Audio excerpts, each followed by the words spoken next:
नहीं तो परियां नूं सदवा लईयां ओ दे रखा पलकां नाल बुहारी मैं तां सेज शबीर सजा लईयां ते चलो खुल के इन्हां जज्बात ते हम ओ अखी सजना कान विछा लईयां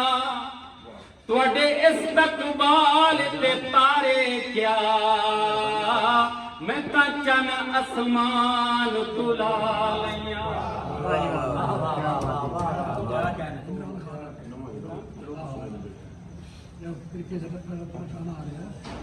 दोस्तों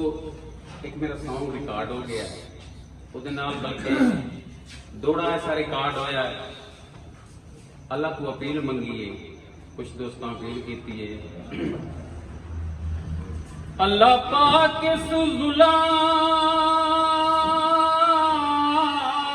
दी कैद विचों बर्दाश्त करे आए क्योंकि मैं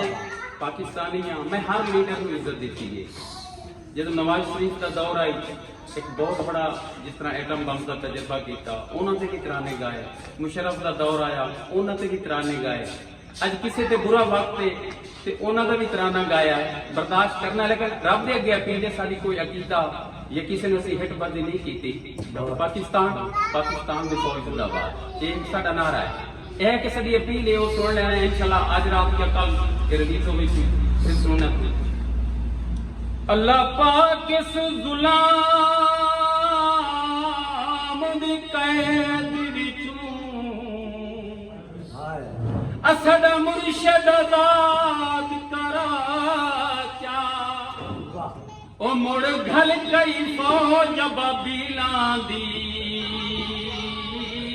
ओ वत तारीख दोहरा क्या ते पे मुल्क नूं रल मिल खंदे असाडी जिंद मासूम छुड़ा चा ओ तेनू वास्ते नजफ दे वाली दा साडी कर मंजूर दुआ चा।